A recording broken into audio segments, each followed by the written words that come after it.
They're coming round the square, and catch those freedom fighters, but we gonna beat them there. Get on board, children, children, get on board, children, children, get on board, children, children. Let's fight for human rights. As fighters we go hungry, sometimes don't sleep or eat. But when you're fighting for freedom, in the end you'll be free. Oh, get on board, children, children, get on board, children, children, get on board, children, children. Let's fight for human rights. Now,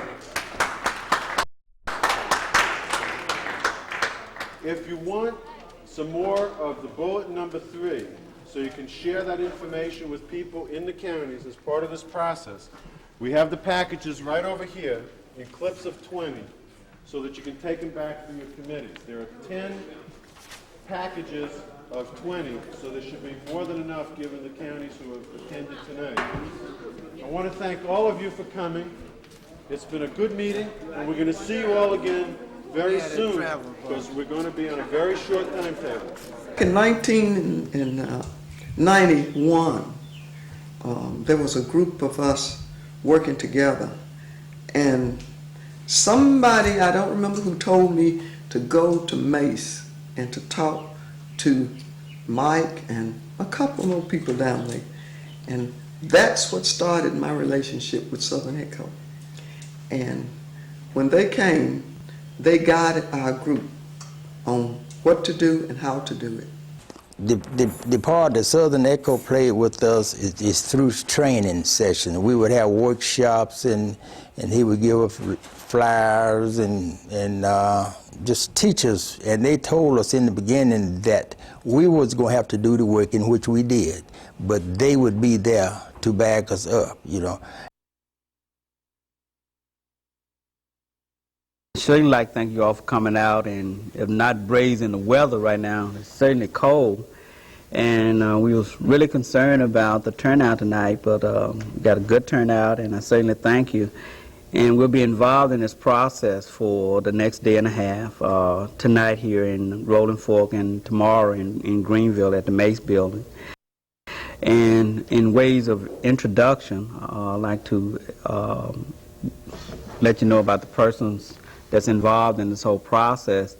On camera, Mr. Al White, who is taping this for us, and he's been with us for the last couple of workshops and has been really instrumental and helpful in this whole process and making sure that we have a record that people can go back to and see and build on. It's good to be here to talk with you a little bit about building organizations, how we do that, some of the problems that we run into in doing that. Mike talked about the situation that we are facing, a little bit about some of the things that have gone on, and it lets us know that in order for us to overcome that which we're facing, we're going to definitely have to come together and do some organizing. And one of the reasons that they've been able to get away with improper districts for so long is the fact that we were not organized. Now, one of the things that you have to keep in mind about redistricting is that if you don't get involved in this, and you don't deal with this, and you don't treat this as seriously as it requires, know for sure that the white community is not laying back, is not indifferent to what's going on. They are well organized, they are well financed, they take this very seriously. Massive resistance, which began long before the '65 Voting Rights Act was passed. No longer could John R. Lynch expect that he had anywhere close to a black majority. So the next thing that John R. Lynch did was to go over here, wherever it was, and catch the Illinois Central Railroad train and go to Chicago. He said, to hell with this district. There's no way that I'm going to get elected in what is now the new 6th congressional district. Well, we have evidence in our county that they received that information about the breakdown of census block data. Our chancellor clerk received that information on 2/7/91, on the 7th of February. The precinct data? The precinct data was received on the 7th of February from the North City Planning Development District. I stole a copy of that. And I want to put those, No. I stole a copy, then I gave them back their copy. I'm going to make it clear. I don't want nobody to say I borrowed it. It's clear. I don't care how many attorneys it is clear. Well, I didn't found it. It was there. Did you make a photocopy? Yes. If you could provide me with that, we need to track that down.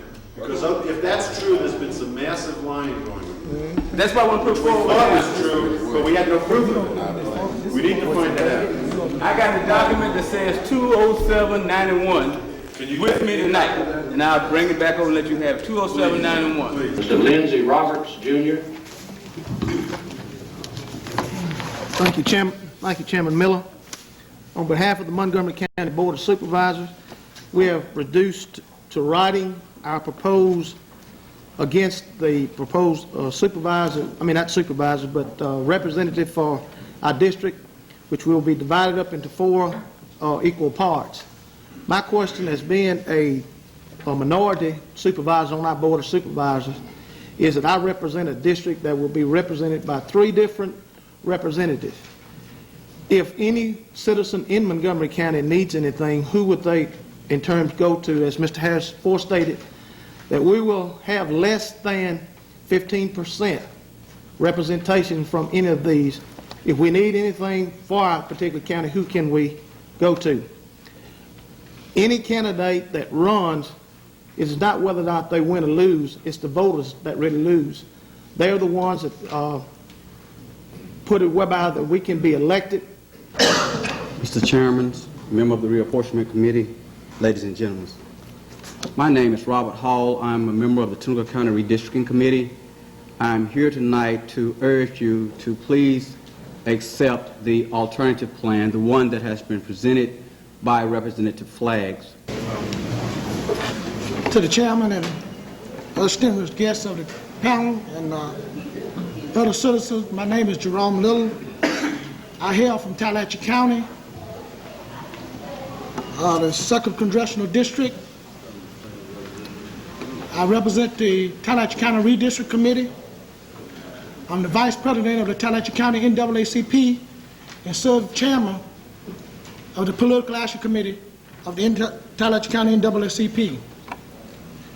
I come out tonight in behalf of myself and my family and my relatives that have been a lifelong resident of Tallahatchie County to reject against the appropriate plan that have been introduced and that's been proposed to be introduced to the legislature by the Joint Committee.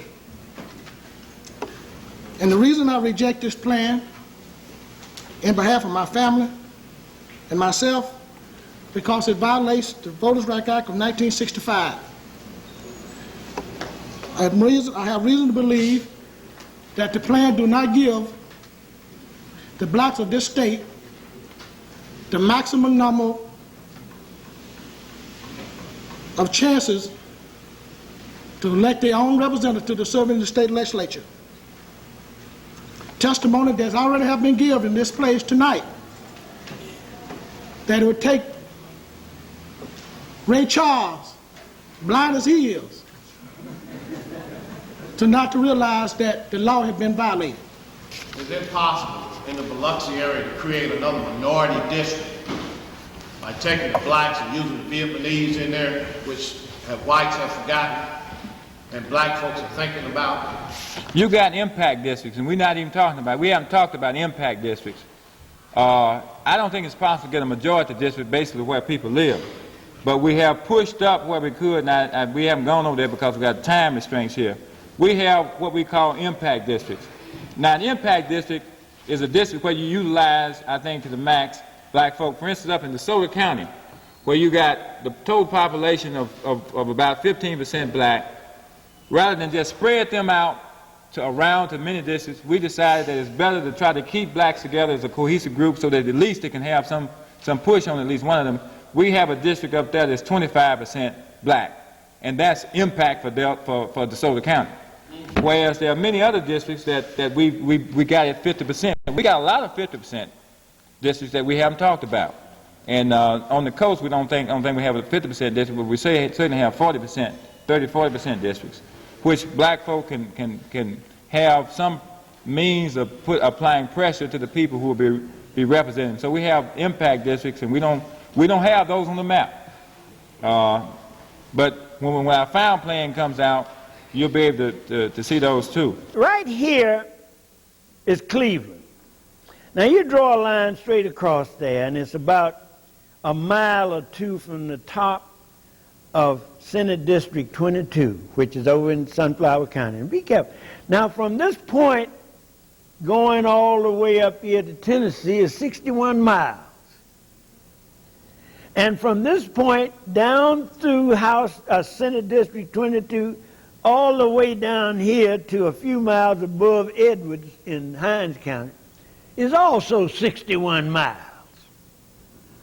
Why in the world would anybody draw a 61-mile long district when it was possible to draw this district that ran right across the top of Washington County?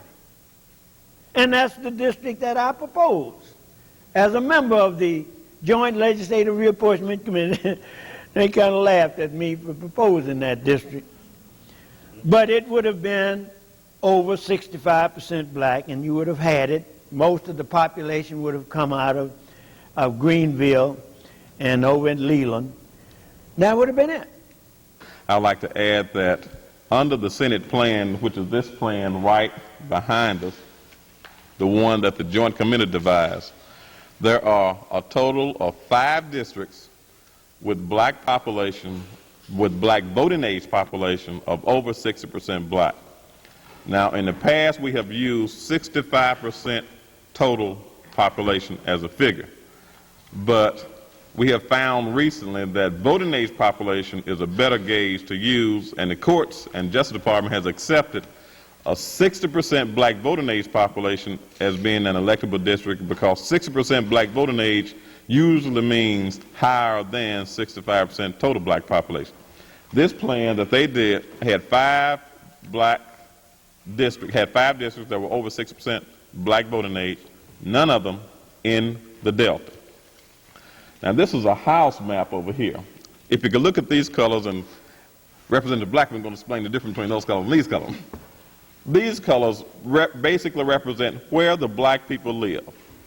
These are the precincts that are colored in. The blue are precincts that are more than 60% black voting age. The green are precincts that are between 55 and 59% black voting age. The red or orange, sort of colorblind, are precincts between 50 and 54% black voting age. Pink, okay. Between 50 and 54% black voting age. The yellow, or gold, are precincts between 45 and 49% black voting age.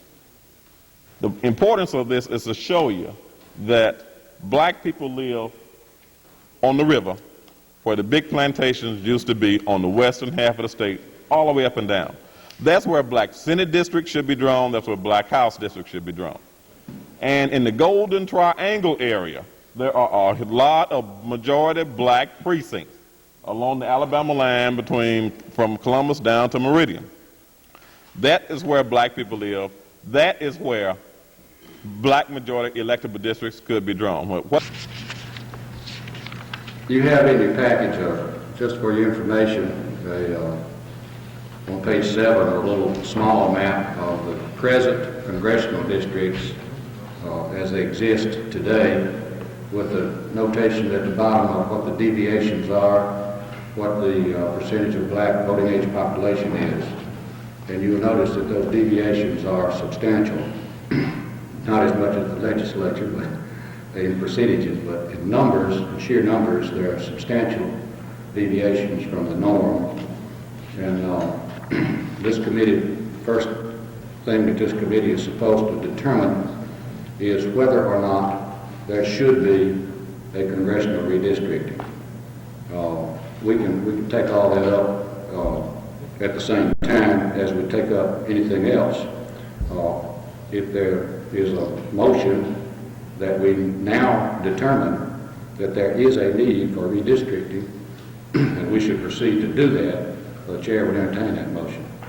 In other words, the committee will have made a finding that there is a need for redistricting the congressional districts. Mr. Bulow moves that we make a formal finding that there is a need for redistricting the congressional districts. Further discussion. All House members in favor of the motion will say aye. Aye. All opposed say no. All Senate members in favor of the motion say aye. Aye. All opposed say no. The ayes have it. That will be adopted so that we can proceed to consider a recommendation for congressional redistricting. Last time we did this by hand. We had a handheld calculator, and we actually had a tape calculator. It was so old that the metal pieces kept coming up. And the old desk calculator, we had to go like this each time to make the calculation. And we had hundreds of feet of tape lying on the floor.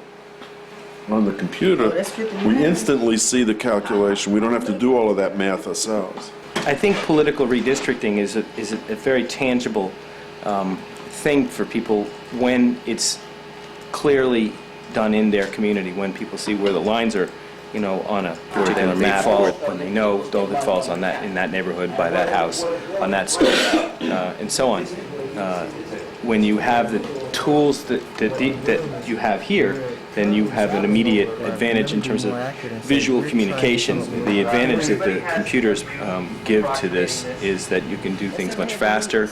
You can back up and redo things like that. You can manipulate and crunch data. You can generate statistical analysis. You can produce graphs. You can cut and paste maps into word processing documents and flyers. You can put things on a website. You can send them in an email, and you can do all of that at once. Having the right equipment, for example, a large format printer like we had during this workshop, has also made things a lot better. Having the funding that has backed this work has been critical. Obviously, none of this would be possible without support from those who see this work as necessary and important and are willing to put their money on the line behind it. So those things all make a big difference. They're coming round the square and catch those freedom fighters, but we gonna beat them there. Get on board, children, children. Get on board, children, children. Get on board, children, children. Let's fight for human rights. As fighters we go hungry, sometimes don't sleep or eat. But when you're fighting for freedom, in the end you'll be free. Oh, get on board, children, children. Get on board, children, children. Get on board, children, children. Let's fight for human